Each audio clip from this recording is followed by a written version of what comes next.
سلام سلام بشبوشتي حبيباتي زميلتي صديقاتي، السلام عليكم ورحمة الله تعالى وبركاته. اللهم صل وسلم على سيدنا محمد وعلى آله وصحبه أجمعين.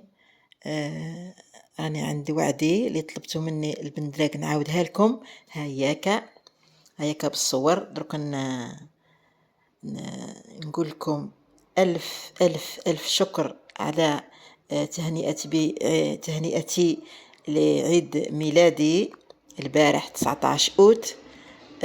بارك الله فيكم وجزاكم الله كل خير. والله ممنونة كتير، ممنونة والله مشكورين جزيل الشكر.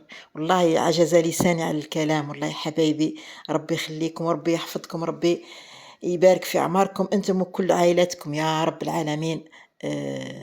والله واش نقول لكم، جو سوي إيمي والله. يعطيكم الصحة وربي يبارك فيكم.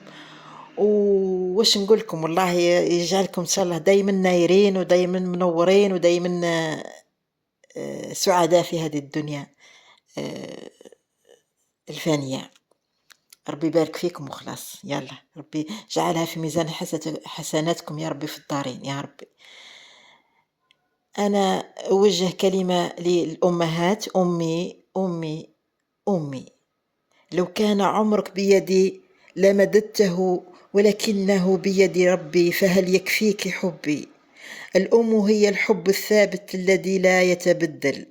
كل من حولك يتغير إلا أمك، كل من حولك يحقرونك إلا أمك، كل من حولك في المحنة يتركوك إلا أمك.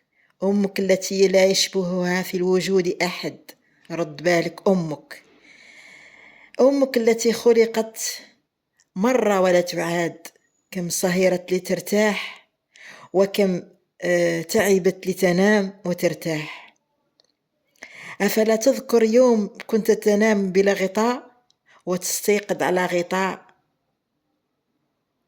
أنسيت هذا كله؟ أماه، خذي من صحتي ولا تمرضي، خذي من راحتي ولا تتعبي، خذي من بسمتي ولا تبكي، خذي من فرحتي ولا تحزني. الأم أيها الكرام، الأم الذي أوصى عليها رب السماوات والأراضي، عليها ما دام يفعل الشباب. ماذا يفعل الشباب بأمهاتهم؟ ماذا يفعل الرجال اليوم بأمهاتهم؟ فبعض الشباب سمحهم الله لا يرى أمه إلا في المناسبات، يضع راسه في ووجهه إما في التلفاز أو هاتفه. والله بعضنا أو جلنا يرى شاشة هاتف أكثر مما يرى وجه أمه. كاين بعض الناس اللي يشوف يخزر الوجه أمه ويشوفها مدبالة الحاجة يقول له وش بيك ماما؟ هذيك بقداش؟ ولا سقسوا على أماتكم، حاولوا تتقربوا ليهم. البنات شوية يعني قراب لأماتهم، ما الذكور شوية منقصين. وبعد الأم يا أيها الرجل أيها الفحل، أقرب الناس إليك زوجتك.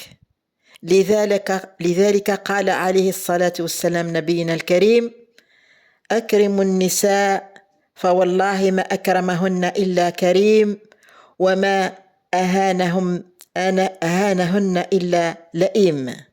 هذه رفيقة العمر، هذه شريكة العمر، ينبغي أن ترفق بها. هي أقرب الناس إليك، وهي أولى الناس بحسن معاملتك. وما فيه إنسان كامل وإن أعوج، ما فيه أعلى، فإن ذهب تقيم كسرته. يعني كي تعود حاجة عاوجة ساعات تجي تقدها تكسرها، كيما غصن الشجرة ولا غصن الشجرة يكون عاوج، تجي تقد وتقول دوك نديرو قد يعني نسويه يتكسر. ما هذيك هي العوجاج هذاك من سنة الحياة. ولا وكسرهن طلاقهن، فاستمتعوا بهن على عوج. يعني حتى كونهم معاوجين استمتعوا بهم. هذا رفقا بالإنسان. الإنسان بالحكمة يسعد بزوجة من الدرجة الخامسة، ومن دون حكمة وعن طريق العنف يشقى بزوجة من الدرجة الأولى. لذلك أكبر عطاء إله الحكمة.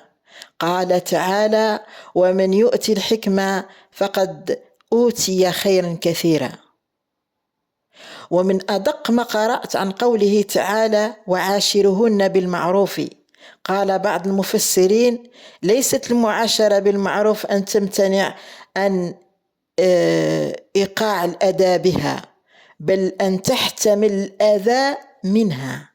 هذا رفق بالإنسان. والبيت الذي فيه لقاء سلام، يعني فيه ابتسامة وفيه المودة والرحمة. كان رسول الله صلى الله عليه وسلم بساما ضحاكا،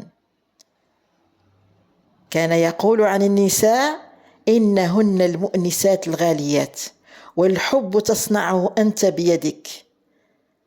نعم، أنت بيدك أيها الرجل، بابتسامة، بإلقاء سلام، بالتسامح، أحيانا بالمعاونة، معاونة في البيت، يعني في المنزل، في المطبخ.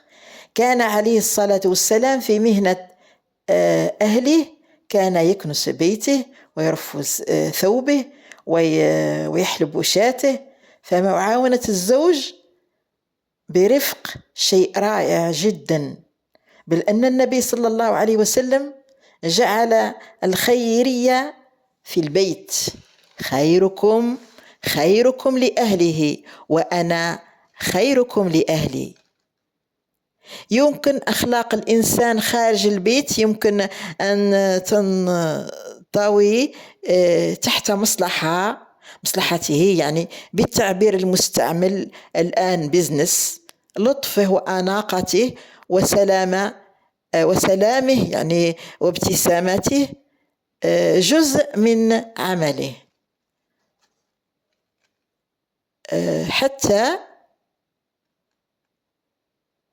ينزع إعجاب الناس ويحقق مصالح. لكن في البيت لا رقابة عليه، يجي بعد ذاك الشيء اللي كان فيه وحاط الحطة والابتسامة وهو ناس ملاح، يجي يتقلب على ديك المرأة مسكينة ودوك الدراري، لا يتكلم وينهر ويسخط، الضحك ما كانش ويحليلها.